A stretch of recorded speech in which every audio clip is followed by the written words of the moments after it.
1. You will hear a woman booking a room for a party at a community centre.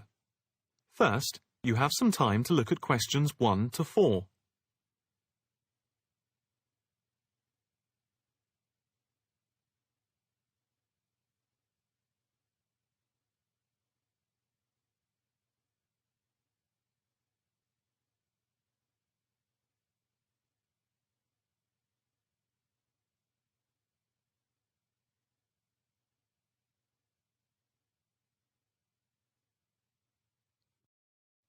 Hi, good morning. My name's Pete. How can I help you? Hi, my name's Maria Lincoln. I understand you hire out rooms in the community centre as venues for parties? Yes, we do. We've various sized accommodation. It depends on what you're looking for, really. We're looking to hold a party, a children's birthday party, and we need a room that will hold about 70 people, with space for a small disco area, games, dancing, and food. Well, we have a large room, and it would certainly hold at least 100 people comfortably. It's used a lot for parties and things like that. That sounds as if it might be suitable. I've tried various venues, and they're either booked up or they don't hold enough people. Can you tell me when you were thinking of holding the party? I know it's short notice, but we wanted to hold it Saturday week. That's September 15th. Let's have a look. Yes, you're in luck. The Mandela suite is free then. I'll just write that down. M-A-N-D-E-L-A. And the time. When were you thinking of holding it? In the afternoon, from 3:30 p.m. to 9 p.m. Yes, okay. There's no smoking on the premises, and we're only licensed to have soft drinks. That's okay. I think I'm happy to go ahead. Before you hear the rest of the conversation, you have some time to look at questions 5 to 10.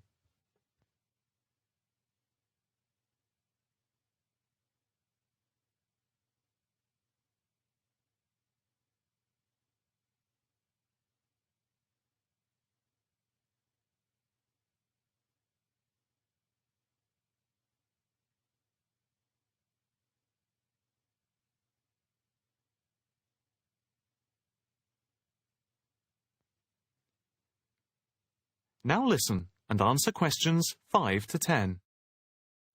Can you just give your postcode? Yes, it's PA5 7GJ. Fine. And the flat and street number? It's flat number 40, and the street number is 35. Okay, so that's flat 40, 35 Beaches Street. Yes, that's right. And a contact number? My landline is 223279 with the code. But I'll give you my mobile number, which is 07897 293381. Okay, 293381. Can you tell me how much it will cost? It's quite reasonable, actually. It's £115 for the hire of the room, with tables and chairs. But if you want to hire disco equipment, we've got a basic system with speakers and other equipment for £25. But there's no technician around in case anything goes wrong. And, of course, it's optional. That would save us carting something from home, but maybe we should bring a spare sound system just in case. We've never had any problem with the system, but you might not want to take any chances. What about catering? Well, we had thought of getting everyone bringing something. We have someone who can do catering for £9 a head, including the cake if required. That's handy, but it's a lot, as we have a fairly tight budget. So, you want to go ahead with the booking? Yes, certainly. Okay. I need to take a deposit of £30, which is refundable. The balance needs to be paid 2 days before the event at the latest. Fine. You can cancel up to 2 days before, but after that you lose the deposit. We don't intend to cancel, but is there any insurance we can take out? Yes, there's a form here somewhere. How much? It's, let me see. It's only £9 for the 24-hour period, and that covers you for cancellation, damage, and injury. Well, at least we'd better have a look at it. How would you like to pay the deposit? Cash. I'll just give you a receipt. There you are. 10, 20, 30. £30. Maria Lincoln. Thank you very much. I'm really glad I found somewhere. We have been trying to book a place for the past 2 weeks, so thank you again, and bye for now. You now have half a minute to check your answers.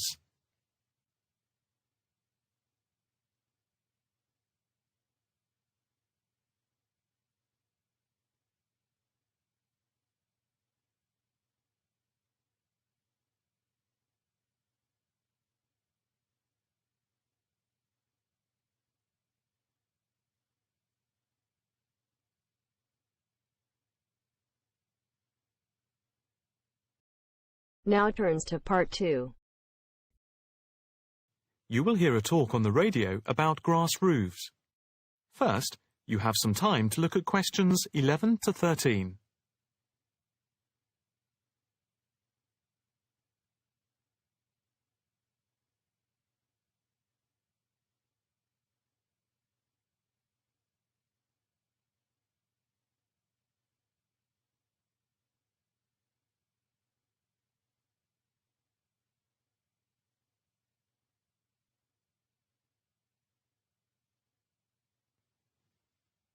Now listen carefully and answer questions 11 to 13.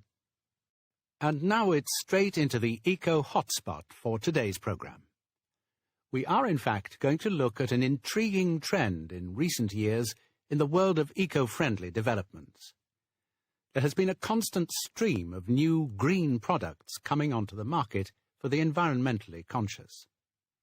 A new departure, which I feel needs greater attention drawn to it, is the increasing interest in grass roofs. Environmentalists sing the praises of grass roofs as interest in sustainable ecological building has led to the greening of the rooftops of residential and commercial buildings around the world. And what does this type of roof consist of? Instead of tiles, which allow water to run off and create flash flooding, the roof has a waterproof underlay, which is laid over the roof deck. This waterproof layer is then covered with layers for insulation and drainage. Then, on top of the insulation and drainage layer, is added a final layer of soil or crushed stones for the plants and/or grass to grow on. The roof can be planted with wildflowers to add colour and life to your rooftop. Before you hear the rest of the talk, you have some time to look at questions 14 to 20.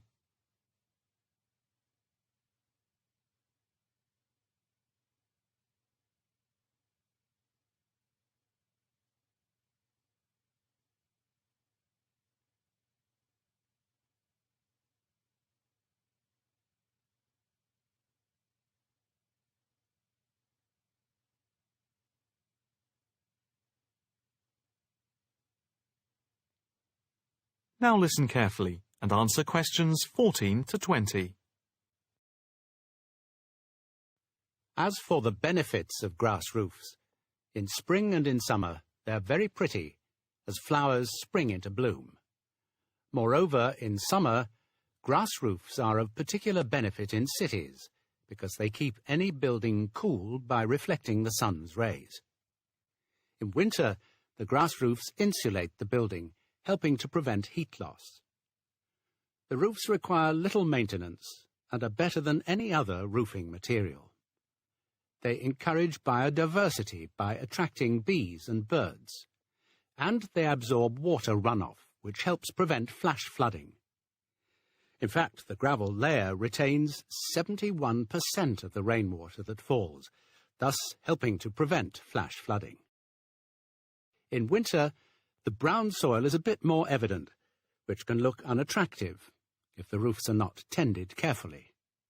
But that is a price worth paying, and I would say that they come highly recommended by those who have them. If you compare grass roofs with tiles, the latter do certainly look very tidy, but at a price to the future of the planet. The main drawbacks of tiles, though, are the water runoff and the absorption of heat from the sun's rays in summer. So, if we are to save the planet from the ecological point of view, tiles do not come recommended.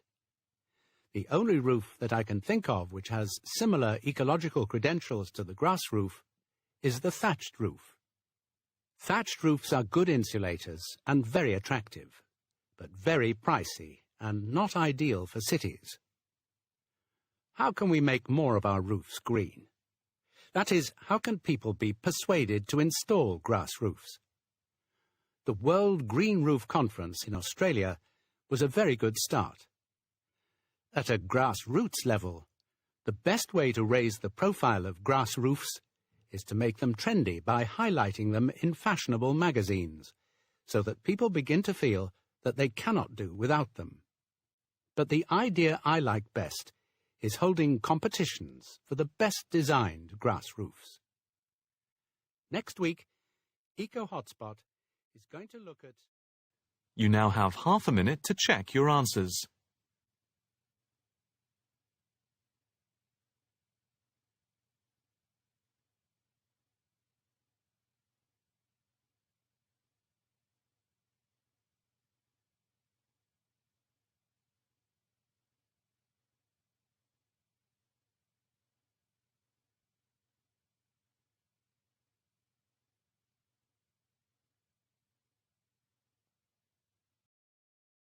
Now turns to part 3. You will hear a student talking to her tutor about a presentation. First, you have some time to look at questions 21 to 23.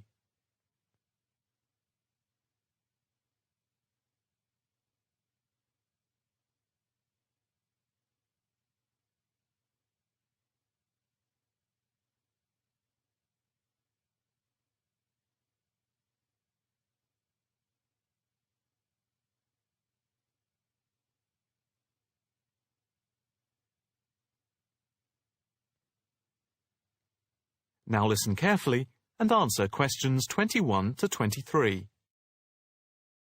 Excuse me, Dr. Owen, Oh, hello, Karen. Have you got a few moments? Yeah, sure. How can I help you? Well, I've had difficulty finding data on the original question, and I was wondering if I could change my paper to investment in knowledge, comparing some European countries with the United States, and then with others throughout the world, including the OECD average. I found lots of data by way of graphs, etc. Where did you get the data from? From various sources, books and journals. How are you going to present the material? I am going to use the electronic whiteboard as suggested and do a blend of graphs, pictures, text and podcasts to illustrate my presentation. It sounds very impressive. Yes, let's hope the whiteboard works. But I'm also going to have a PowerPoint presentation for a backup, just to cover myself. A backup is a good idea, but it's a lot of work doing everything twice. It is, but at least I'll have experience of both. Before we talk about how to use the data I've selected, could you give me the names of a few websites I should look at for more specific background material? When you type in anything to do with knowledge, there are millions of sites listed. Before you hear the rest of the conversation, you have some time to look at questions 24 to 30.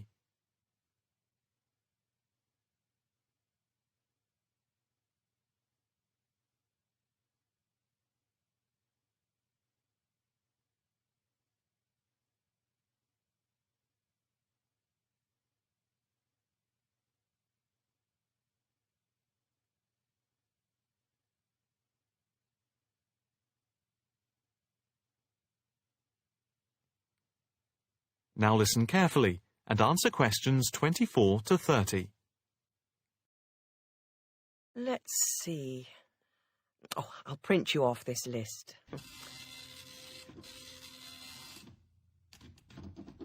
Oh, there we go. Right. Do I really need to study everything on these? No, I suggest there are 5 or 6 you can look at. The one you have to go through is the IT department section on the university site, which is www.kmul.org. It has articles by all of us in the department and has links to useful information, so I think it is essential to look at this. OK, I've already been on it, but I'll tick that one as a must-read. And there's a site which is hosted by Pollock. It's investmentit.com. All you need to do is to skim the abstracts of the articles on the site. They'll give you a general idea about the effects of investment in knowledge. Yes, that sounds good. It cuts out having to read everything. What about this one? knowledgejournal.com. If I remember, it's not that useful. I would say that there are very few things that you need to read there. Then there's itknowledgereview.com. It's got loads of articles, but it's probably best just to read those that have come out in the last term or so. Do you have to subscribe? No, it's free from the university library. And another free journal online is itonline.com. I wouldn't say it's essential to read it, but it is beneficial. And so I think it is worth a look. If you think it's useful, there is no harm in looking at it. But nationalstatistics.com is worth looking at and trying out the links that it gives. I think these are probably enough to be getting on with. I think so. There's another thing I want to ask about. How much material should I use in my presentation? Avoid crowding the screen. If you have lots of information at one time, people will not be able to follow it and will just switch off. That's worth remembering. I've been in lectures where there was too much detail on the screen and it was impossible to read quickly. But what about visuals? Do you think it's okay to mix visuals and text?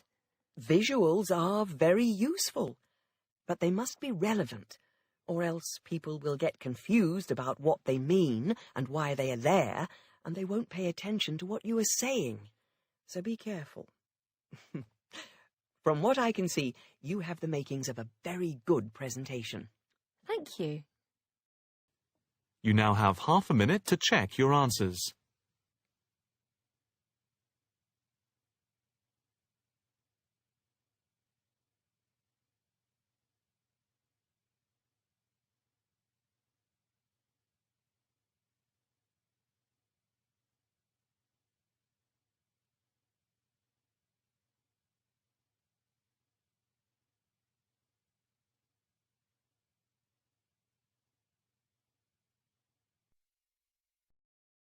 Now turns to part 4. You will hear a talk on the work of a printing department at a university. First, you have some time to look at questions 31 to 40.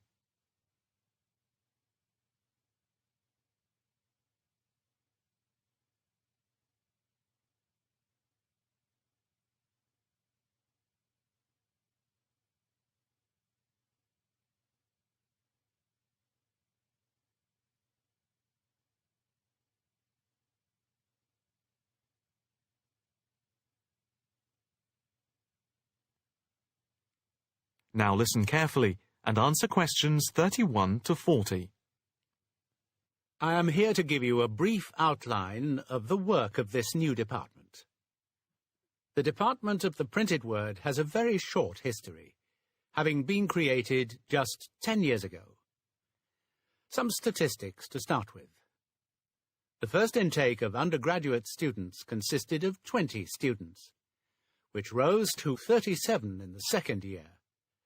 And we now have about 50 in the first year, doing a wide range of courses, full and part-time. We have a thriving research department, with 17 students on the taught MA course, and 7 students doing research full-time. In all, we have 9 full-time lecturers, and 16 part-time lecturers who work mainly but not exclusively in our evening department. Of the total student body, approximately 21% are from outside the country, a number which has been increasing steadily over recent years. Although students from overseas have to reach a minimum level of competence in English before they follow a course at the university, some may require remedial help with their English, and we can offer help through the Student Support Services as part of the general assistance given to all students. For home students, both graduate and undergraduate, there are bursaries to help with travel and accommodation, for which I would advise you to contact Mrs. Riley at the end of this session. Increasingly, we are forging external links with organisations in the publishing world, and we have been very fortunate in that we have received money to sponsor not just various students within the department, but also technicians and lecturers. Each year we hold a series of lectures which are given by external speakers in the world of printing and the media. The series of workshops that you see around you have been built thanks to a very generous donation which has allowed us to develop our facilities for bookbinding and restoration.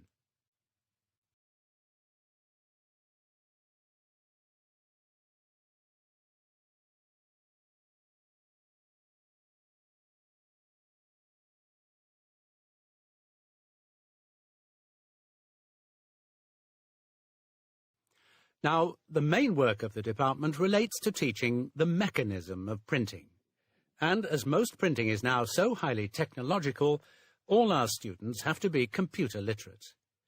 For those of you who are interested in taking a module in this department from another department, and who feel that you may not have the necessary computer skills, don't let the technology put you off.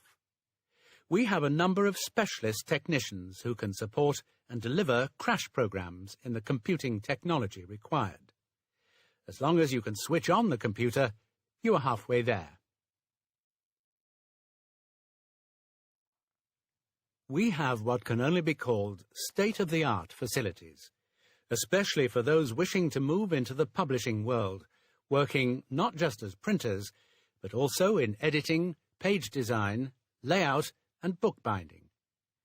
With the extensive facilities we have for book restoration, some of our former students are now employed as expert book restorers and conservationists, skills which were once almost dying out.